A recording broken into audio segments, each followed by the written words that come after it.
Welcome back to Tom's Take, the channel where I give you my opinion on things, even if you didn't ask. I hope I find you well and healthy. Today, we're going to be talking about this influencer. Sheridan Mordew is a fitness blogger who travelled to Dubai at the start of January. Despite her area being in Tier 4 restrictions at the time, she claims she was able to travel as it was an essential work trip to provide sunny content for her followers. Today, we're going to talk about the controversy around a UK influencer that said flying out to Dubai was essential work to provide sunny motivational content to her followers. Now we're going to be watching an interview she had on UK Breakfast Show this morning, so we'll jump right into it. But just before we do, if you're new to this channel and you enjoy this sort of thing, feel free to subscribe, drop a like on for me, and if you disagree with me at any point or have anything to add, I would love to hear your thoughts in the comments down below. So let's go. But is this really essential? Well, Sheridan joins us now live from Dubai this morning in the sunshine by a pool, something that the rest of us are just dreaming of at the moment. Sheridan, I mean, that really is the first question, isn't it? I mean, is this essential for you to do this in Dubai, where you are there, rather than here in England? No, it could obviously be done anywhere, but let's see what she says. Yeah, so the reason that I come out to Dubai was purely for business. Like I said, I'm a personal trainer, so a lot of the gyms are closed. Everything was in tears. So basically, I took my online business over to Dubai, and now I do things to my apartment. So I've just invented a new program called Slay with Share, which is I've employed 3 external trainers from all over the world, and we all do it together in an apartment. But like I say, I used to do it in Britain, but now I'm doing it in Dubai, so it's exactly the same kind of concept. So she's just said, I used to do it in Britain, and now I do it in Dubai, and it's exactly the same type of concept, which means her actual answer to the question was no. She obviously could have stayed in the UK to do it. Now, I'm not just going to give this girl shit the whole time. I've seen a few videos of people talking about it. It's just people like, entitled, blah, blah, selfish, blah, blah. I'm not just going to beat the popular opinion drum and, oh yeah, Tom's saying what everybody thinks. I really like it. That's great. I want to give you my genuine take on this. So I'm going to try and be as rational as I can about the whole thing. Well, it's interesting. It's interesting because you say there that you're doing it in your apartment. So I mean, we've been trawling through all your online content. A lot of the fitness stuff, this could be in your garage in Bolton, so you don't have to be in Dubai to do that. It looks like most of the fitness stuff is inside, but the glamour stuff that you post elsewhere is you in a bikini sitting on a sun lounger enjoying the sunshine. Yeah. So a lot of the main reason was for my own self and mental health kind of thing. So right, honesty. Now, literally, one of the first things she said was the reason I came out to Dubai was purely for business, which was obviously waffle. At least with this answer now, it was for my mental health. At least it's honest. If money wasn't a factor and you had the choice to either be in overcast, rainy, miserable, lockdown, yo-yo, bojo Britain, or over in Dubai, I'd argue most people would take that. Now, to that, I'd assume some people would say, no, I wouldn't, it's not fair, and everyone's making these sacrifices and key workers and stuff, but I would argue that's bollocks, to be honest. Like, most people that would say that sort of thing, if the option was actually there, they would be packing their bags. It's easy to say that you would choose the option of solidarity and doing the morally right thing, when realistically, that choice is so far out of reality for you that you're not really... It would be like me saying, well, no, I'm not going to go to the moon, because other people, like, I can't go to the moon anyway. So it's easy for me to say I'm not going to go to the moon, if that makes sense. Now, I'd like to point out again, if you do agree or disagree with me about anything in this, feel free to leave a comment down below, and I'll reply to as many as I can. I'll never be offended or angry or bitchy if somebody disagrees with me. You might change my mind. I want you to change my mind. Every opinion I've got, I hold in a separate vault to who I am personally. So in here, anything is interchangeable, okay? So if you disagree, try not to just be like, oh, fuck you, dickhead, and try and... Let's have a conversation, start a dialogue. I try my best to be an open book, lads and ladies, so feel free to write a page. And I mean, you know, we've been talking about mental health on this programme a lot, and how throughout all of this, there's an extraordinary number of people that are suffering with their mental health. However, the rules on travel have nothing to do with mental health. It is purely based on work. That is the only reason you can go. And there are other influences, particularly fitness influencers, that are managing to work from here in the UK. I mean, Joe Wicks, for one, I think is probably the best example of a trainer that is managing quite well and getting followers and making money, even giving money to charity.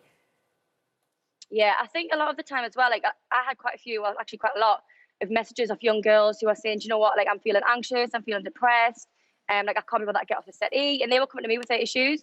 I had one girl, bless her, she was saying how she couldn't find a way out, didn't have an end date, like she was really struggling. And when I was struggling, I was thinking, well, I can't sit and swallow in my own pity, do you know what I mean? So my happiness, you know, if there was a loophole in the system where you can't go out for travel, and yes, I went out for travel, I'm doing business, I'm working from my room, I'm increasing people's mental health. Again, I feel the only genuine part of this is about her struggles, which is a valid point, and all the rest to me just kind of feels like you're just kind of scrambling to justify it to yourself or everybody else. Now the last bit in there, I can understand why that would get people's backs up. Now there's a lot of waffle around what I would consider to be the truth in this situation. My mental health was on a downer, I found a loophole to get out of this country and go to somewhere sick, so I did. I'd honestly, I'd be fine with that personally. It's all like the waffle around it. Trying to say like, oh, I'm doing this for other people. Like I'm lounging on the beach and I'm out here having a great time to inspire those that can't. It's like having a mukbang for starving people. It's just, shut up, innit? Like I can understand why people would give that shit and would, it comes across as so like entitled and just like narcissistic and pretentious and just, it comes across ridiculous. Whereas, in my opinion, if you're stuck to what I think the truth is, which is I had an option, so I took it, you were too, fuck you, I would have way more respect for that. And Do you think your pictures might add to people's mental health struggles? Because they'll be looking at those images and going, that's not available in my life. I can't do that. I'm sitting at home. I've got kids who are homeschooling. I'm trying to hold down a job. Yeah. I'm worried about money. Oh, my God, look at this girl who's got everything in Dubai and she's not even meant to be there. No, I don't think this is a very good point from Holly either. As this happens all the time on social media, it always has and always will. Comparison is the thief of joy. That's not her fault. I don't really think there is a strong point to make here. Yeah, I think what you've got to think about as well is being the age I am, obviously I've just turned 24, I've got no kids, I've got no ties. When the opportunity comes to you, so I think, all right, it's going to benefit my business, I can get good content. I'm not going to get content sitting in the house watching Netflix. Being a regular PT, it is hard to get content. You can't really, the only thing you can do in the house is take photos in the mirror, and it is all about the whole aspect of content, getting clients, all that kind of stuff, and kind of increasing people's mental health along the way. Now, she had me right there with her up until that last thing she said. Increasing people's mental health along the way. But to me, everything else she said there was a fair point. A picture of a hot girl on a sun lounger in Dubai is obviously going to get more interaction and do better than a picture of a hot girl freezing her tits off down on Hendon Beach. But sat there trying to argue like it's for other people, it's just not as it, to be honest. Well, other influencers other influencers do work from home and haven't stretched the rules as you have. To pick up on Holly's point there, you actually said a lot of girls are like, you're such an inspiration being in the sun when everyone else is stuck in the house. I mean, it's an interesting quote that we are all stuck in the house and we're all looking at things like this. And I think it's in everyone's nature to be, you know, the outrage brigade, to look at something you're doing, you're enjoying something when they can't, and so therefore that really annoys them. He's made a good point here too, which is jealousy. A lot of people would be and will be and are giving her shit because they're jealous. Now, it's understandable to be jealous. Why wouldn't you be? This country's whack right now and over there looks amazing and nice, but is that justification to give her shit? I don't think it is. I've seen tweets, I've seen a few other videos where people are talking and they're just like, I see people calling her fat, which is fucking ridiculous. I see people just throwing abuse and saying, oh, these fucking morons, influencers not get a real job. If someone does work, gets paid, pays tax, that's a job, right? And I don't know how to say this and not sound like a dick, but like, if you're working at a supermarket, right? I have literally been there, yeah? Any day you would swap that to be able to do what she does. But then it makes you feel better to say that's not a proper job and mine is. So I understand why people are doing it. I've literally been on both sides of this fence. But I just don't think that's a justification to just give her abuse. A lot of social media influencers have done similar to you, have been battered for it and have gone to ground and lost thousands of followers. Aren't you worried that, you know, that something like this could have a backlash? Do you know what it is? I think top and bottom of it all now is down to your happiness. So because personally I wasn't happy, I mean, obviously everyone else in the nation can work. A lot of people can't work, a lot of people can't work, but a lot of people can work from home. So they've got secure jobs, they've got a financial income. When I was sitting in the house, mentally, I didn't feel like I could be bothered to do anything because the weather, because of the lockdown. So for myself, I had an opportunity to go away to, yes, you're in the sun, but if it was Benidorm, I would go to Benidorm. It's just because Dubai is the only place open. And if anybody else have the opportunity to think, right, I've got no ties, I can get away to a different destination. I'm working for business, I'm getting paid. A lot of people would jump in the opportunity to do that. You know, it's just that a lot of people are... Now, Phil cuts her off here, but I agree with her. She didn't answer the question, but at least she's being honest here. Aren't fortunate that... Have you felt guilty at any stage? Yeah, do you know what it is? Like, quite a lot of the times, to be fair, but it's tough because I've been torn between, do I post things? Do I not post things? What's right? What's wrong?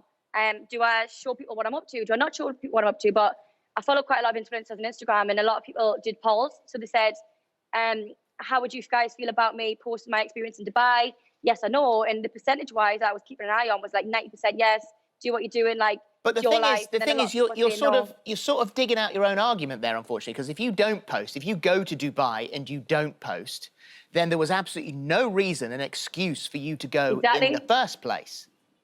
Yeah, that's exactly my point. So times that I felt guilty, I've sat back and I've even said to like other people, I said like I shouldn't really be posting these things. And obviously it was my birthday as well, so I was posting like my birthday night out. But then aside of it, I was thinking, do you know what? Like, it's my life. Like, I've got the opportunity to go. I'm not hurting anybody. If anything, I'm employing people. I've employed 3 people that live all over the world. I'm creating jobs. I'm improving people's mental health. I wish we'd stop with the improving people's mental health thing, you know. It might be true. It genuinely might be true, but it just sounds so fucking fake. All the other stuff, not hurting anybody, employing people, fair points. But as soon as she starts talking about, like, helping other people and bringing up other people's mental health and stuff, it sounds like bullshit that's just being pushed out on top to try and justify it, because it's pretty hard to have a bad take when it comes to helping people's mental health. Like, any effort towards it is a good effort, obviously. So it just kind of feels like a bit of, like, easy, low-hanging fruit to just put in there. If she just said, the option was there, so I took it. England is grim as fuck. I felt grim as fuck over there. Now I'm over here and it's fucking sick. And I'm having a great time and I can work from here. Can't really argue with that. Fair enough. Okay. Why should I feel guilty because other people can't do this? Fair enough. Fair argument. I feel the only arguments against that, really, would be rooted in jealousy or be, like, very emotionally charged. They're upset, frustrated about a lot of other things, and then just it gets vented towards this. And I think it goes without saying, emotional arguments don't tend to be very strong at the best of times because you're emotional, so you're not thinking rationally or straight. You just feel something and want to express that, which, like, I understand it's an important part of dialogue, but if you're actually trying to get anywhere, then it's basically a hindrance, if anything, in most cases, obviously. I'm following the guidelines. I took my PCR test. I'm negative. I'm not physically hurting anybody, so I don't really see a massive issue. The problem is, I think it comes down to what's essential. And to be fair, it's never been laid out in black and white what is essential. And I think that is the problem. And that's why there's this grey area where things can be stretched. It's a lot clearer now. It wasn't clear in Tier 4 in January. It was less clear there, but I think we're a lot clearer now, aren't we? And so I just want... I guess the thing is that it's not in the spirit of it, is it? When at the moment in lockdown, everybody is just wanting to, you know, we're in this together. That's what it feels like. However, when we see someone like you out there beside a bull, we're not in it together. It's not in lockdown spirit. Yeah. Again, I don't think this is a very good point from Holly. It's hard to argue about us all being in it together from such a privileged position where you're at work making mad money and you've got, like, a 10 mil net worth. And the idea of, like, suffering in solidarity always seems a bit silly to me. Like, there's loads of people can't feed their family and feed their kids, but I'm not going to starve my kids because their kids can't eat. That doesn't make any sense. Nobody would do that. Like, I know that's an extreme point, but you get the point I'm trying to make. Like, the idea that solidarity is a good argument or a good point or a good reason, just to me, it doesn't hold up. If you do feel differently, do let me know. I think what you've got to understand is my job. So my job is to motivate people. Do you know what I mean? If I was going to be lazy, if I was going to sit back, if I couldn't be bothered to provide a service, and sometimes it's a free service. At the minute, I'm providing free workouts on my Instagram.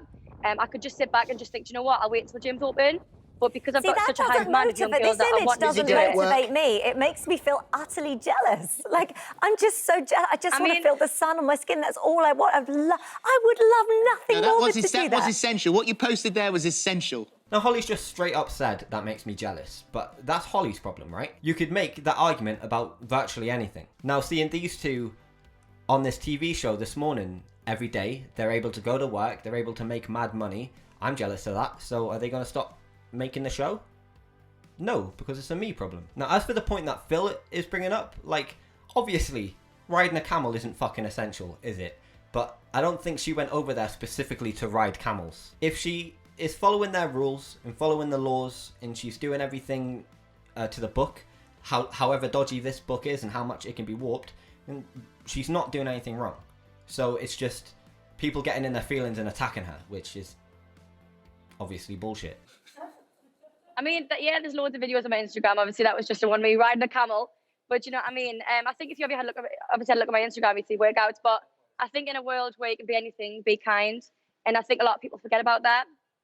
And my job is to help people get fit and be motivational, whether it's in the house or it's in Dubai. But can I just say something? When you say be kind, like when we see how stretched the NHS is and those nurses that are working really, really hard, and all they are saying is, please stay home, do the right thing, stay home.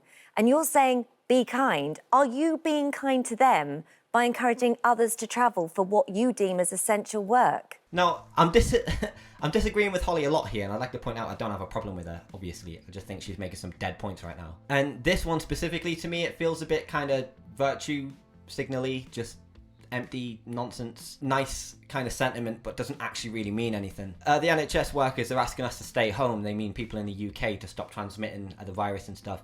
You're over in a different country. You're not affecting the NHS. And then when you come back, obviously you need your negative test, your quarantine, and you're following all of these guidelines and stuff that's been put in place, then what she's doing is nothing to do with the NHS whatsoever. Now, that being said, saying if you can be anything, be kind is fucking ridiculous in this situation. She's not even really wrong. You should be kind whenever you can, but to try and make that argument from the current position that she's in is just, it's just not clever. What I personally think she should be doing is sticking to the only argument that she's got, which is, I wanted to, I could, I did. If you can't, that's not my problem. If you're doing homeschooling and stuff, I don't have kids. I didn't get you pregnant, it's not my problem. Like, it comes across as a bit of a cold, but it's a very rational, just straight up argument that I could respect. Like, you can't really argue a good argument against that, I don't think. I can't think of one anyway that isn't totally emotionally based. Now, there's the last little bit of the interview where she says she's planning on coming home when all the gyms reopen and stuff, so she can do her job and all of this stuff. And then they say this. All right, well, Sheridan, well done. Thank you. You dodged it and got out there. And let's face it, the reason we're having this conversation and the reason people kick off is because, listen, it's human nature. We're all dripping with envy. Absolutely. Yeah, where would we rather be? We'd all like to be in the sunshine. Exactly. That's the exact reason why everybody's kicking off about this. Is she a bad person for doing what she is doing? Personally, no, I don't think she is. I think the vast majority of people, given the situation and circumstances she is in, the ability to do it, they would do it. Was it essential to go? Now, essential is subjective. Personally, I would say no. She could make a good argument for it was essential. I was feeling grim. I wanted to be happy. My happiness is essential. I came here.